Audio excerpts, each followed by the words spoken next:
Well, good morning, everybody. I'm so glad you're here today on Success Saturday. And we're going to continue with our series on helping buyers and sellers and even agents understand this real estate market. And from each meeting, we're going to have a presenter who will be presenting on a topic of interest. And this week, our presenter is our um, liaison agent, Monique Lawson, who will be talking about what steps are involved and how we can make a move from one state to another and have it be a smooth move. So with that, Monique. Hi, everybody. I'm Monique Lawson, and I actually moved from California to Tennessee in October of 22. And when I decided to make this move, it was pretty um, interesting how many things that I had to think about that a lot of people just don't think about. You can do a lot of research, and it's easy to, kind of go down some generic checklists. But there are some unique challenges when you are moving out of state, especially if you don't have a lot of family or friends in that state. And sometimes when you're moving, these are some things that people just don't think about, and they really need to consider because it really can impact whether you have employment or what type of employment, schools, even your health can even be affected by what decisions you make. So as somebody who has done this back and forth, there's some tips and some things that you would probably need to consider, and some things that you might need to run with your broker affiliate and or also known as a real estate agent or realtor. So what we're going to start out with is do your research. There are a lot of people that, they maybe do a little Facebook post, they talk to a friend or a family member, and they hop in. It's really important. One of the major things is weather. You would not think that would be the biggest issue, but weather is really important to pay attention to. How different is it from your current weather? I mean, what don't you like about your weather, or what you would not like about the weather in the state that you're potentially looking to move to? How would the weather affect your jobs? I mean, if you have a job as a pool guy and you're self-employed and you go to a state like Tennessee, there is a pool season. And so, if you are used to California where it's, or somewhere on the West Coast where year round, you can pretty much expect to have a lot of business. That's something to seriously consider when you're going. How will it affect your health? That is one thing that people do not think about when they're moving. I personally have asthma. It is very humid here. And so when it's hot out here, it's not just dry, it's very humid. And I do have to take that in consideration as I go out and about with the, just even running errands, just running to the store, doing certain activities outside. They're just not as enjoyable when you have a lot of humidity. And how will that affect your housing choices? In wonderful West Coast, you can get away with living in, a manufactured home that, like a trailer. You can decide to be in a pool trailer, no problem. Move to New York, where it's snowing a lot of times, or maybe even Florida, where there's hurricanes. Moving to a sticks and bricks is probably going to be more important to you, or something that's elevated, than out on the West Coast or even in the central United States. So you do have to think about how those different housing choices will affect your housing cost. And then the next thing is, where will you live? So once you're kind of taking that into consideration, you kind of got to know, one of the first things I recommend is reaching out to a real estate agent in your area, and they can actually help you look at homes. They can tell you about different neighborhoods. They are familiar, they're local. And, with all the technology we have, including Zoom, they can definitely have those conversations with you and show you the homes. And, they can definitely let you know, whether you would prefer the country or the city based on some of the needs that you and your household would have. And, another thing that people don't think about is whether they're how far it is, like, from shopping, from schools, from work, from your entertainment. Some people, like myself, me and my husband, we moved out here. The point was to get away from the city, but we also didn't want to be so far in the country that we didn't have internet access reliably because of his employment, or we didn't want to be so far from entertainment that it would, we'd need to stay in a hotel if we wanted to stay out late. So we had to find a middle ground where we could, still get to the grocery store in a reasonable amount of time, but we also weren't so close to the main city, which is kind of the point of why we were leaving in the first place. There are other people where it's very important that they have their same creature comforts, and so they might want to look at some of the cities. Well, a real estate agent can definitely help explain to you the dynamics and the differences and how long things take to get to and from. So that's also a really important reason why you'd want to start working with an agent as soon as possible once you've made the decision. It also affects if you have family, your kids. Are they going to be taking the bus? Are they going to be able to walk or bike? Are there sidewalks? Those are little things that people just always don't think about, and that can really affect how you want to do it. Out here in Tennessee, the kids go to school very, very early. They get on the bus as early as 6 o'clock in the morning with a start time of around 8:30. So that is something to consider because these kids get shipped very far. Another thing too is depending on how far you live from the school, depending on the weather, that can also affect how soon they get bused back, or if they even offer the service when there's bad weather. So that is something to think about if you are, down to one car in your household, or it's important to be within walking distance of these things. Another thing is, about your medical insurance. Now, also thinking about where your pharmacy is, how far is the hospital, urgent care, and doctor's offices. If you see a lot of specialists or you need access to pediatric care, it might be important to you to be a little closer. So maybe being out in really far could potentially be an issue. And so you might want to think about that as well. If you have an opportunity, the next best thing I would recommend is going to visit the location and visiting it multiple times if you have that opportunity.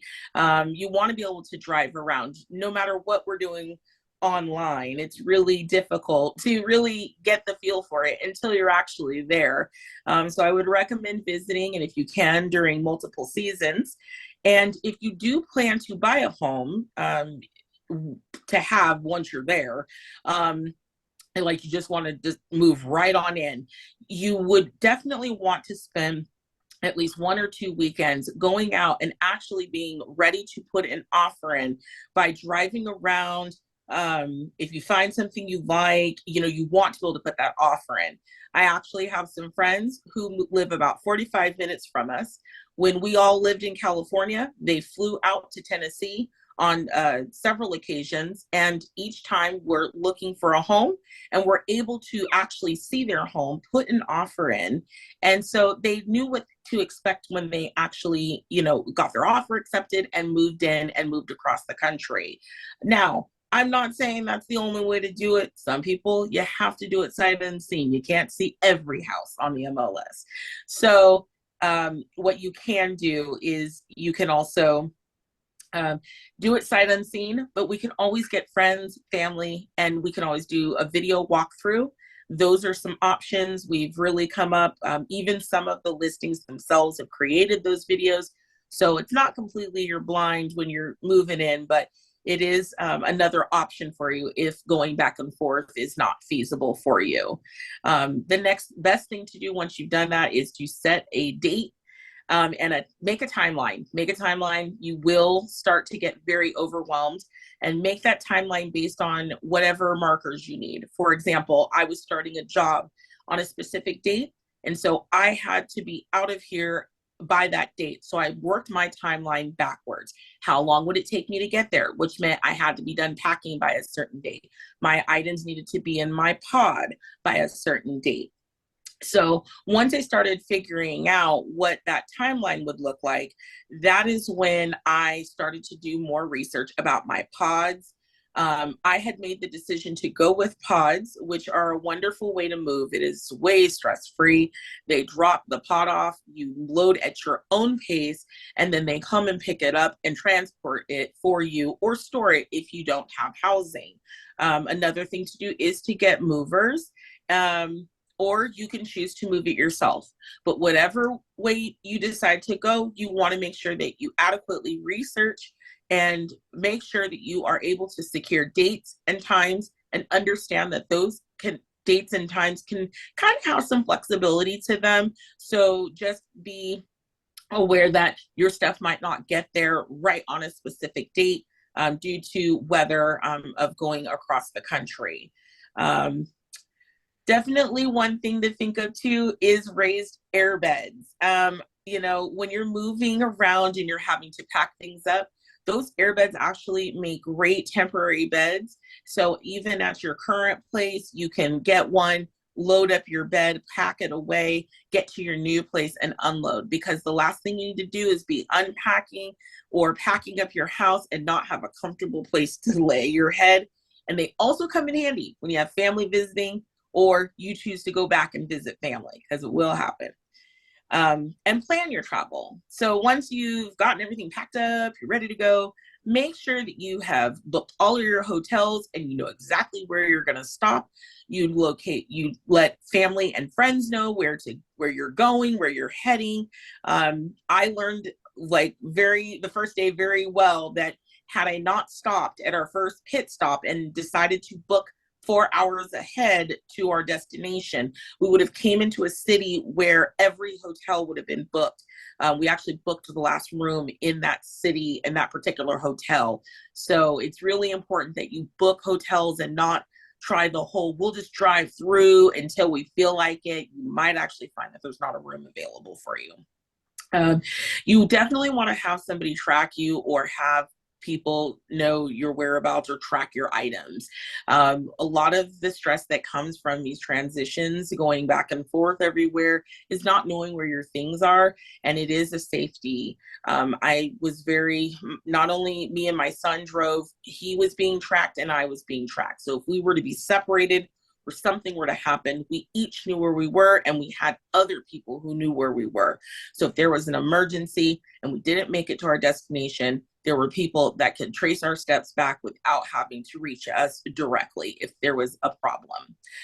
If you're flying, which my husband did, put items with those little trackers in your items. The last thing you need to do is have the very few items that you are having not even there with you because you don't know where it is. So it's another layer of comfort with that.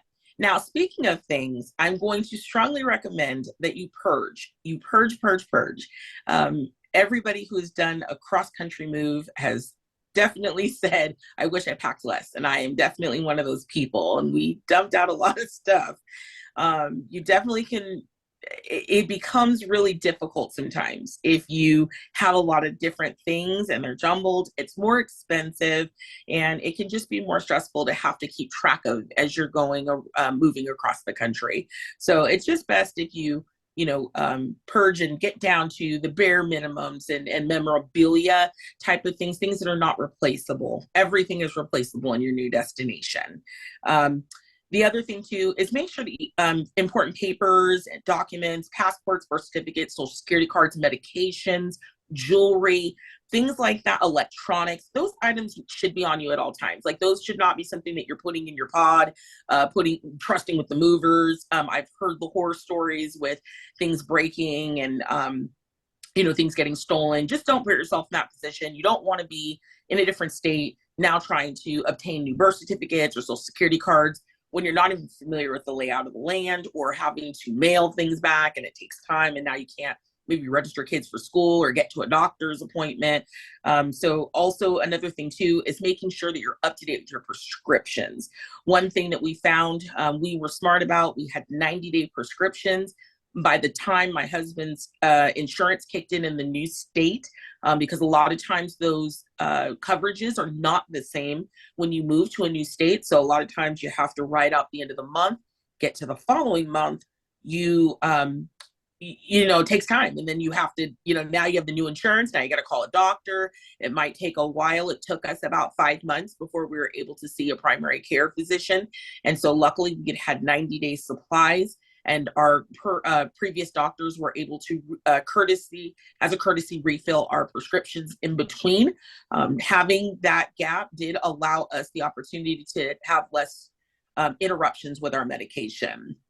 Now, one thing also to do is make sure that you have your medical records. I did have, a medical emergency, and it was very helpful that I had access to this information right away. It could have, been very difficult for them to treat me, or maybe gave me medication maybe I was allergic to or couldn't tolerate if I did not have those. So it's very important that you also have copies of your medical records if you do have medical issues. Another thing to think about is plan for errors and create a buffer. We would love to have everything happen on day 1, day 2, day 3, but something always happens. While we were driving across the United States, we had already decided in the middle of our drive that we would stop, check our oils, check our pressures, and make sure that things were addressed. My son needed to address something on his vehicle, and we now had to stop for a couple of extra hours to find a place for him to get the items that he needed in order to fix his car so we could keep going. So always anticipate that a car could break down, somebody could get sick, maybe there's just extra traffic, or maybe you just are extra tired. So just always anticipate that maybe the weather was bad and you had to stay put. Maybe the transportation to get your items are not as fast. Also, if you're driving your own things, that truck only goes so fast. So maybe you were a little aggressive with your timeline, but just make sure that you do leave a buffer. It will help with the stress. The other thing too is when you get there, the one thing people don't tell you to do is enjoy your new town. Enjoy it. Don't rush to get everything you need. Don't, feel like you need to get your place together right away. Just stick with getting some real basics. And, there's plenty of time to furnish it. There's plenty of time, but you definitely want to know where your grocery store is, where maybe some friends and family live, maybe showing the kids where their new school is, maybe a new restaurant. And the last thing is, speaking of restaurants, you want to give yourself a few days or weeks, if you have an opportunity, to get to know your new place. You're going to want to know where stuff is and kind of, what's fun out there. Get a new restaurant, try that, try nature, checking things out. So, maybe enjoy the theme park, but definitely moving across the country or just to another state doesn't have to be stressful. But, as long as you have a real estate agent, some friends, and some good planning, it should be a wonderful experience that you can talk about for years to come. Well, thank you very much, Monique. That was very, very informative. I want to tell you some of the things that you talked about. I hadn't even thought about, like I was jotting things down, like for instance, trackers. It seems like that would be an obvious thing for people to do, but I hadn't even thought about it. And I love that idea. And I'm definitely going to be using that idea the next time I travel. So all of your points should be well taken into consideration the next time someone is thinking about moving. Thank you so much, Monique. We truly appreciate everything that you put into this presentation. Does anyone have any questions? No, at this time. All right. Well, thank you again, Monique. We will resume our regular meeting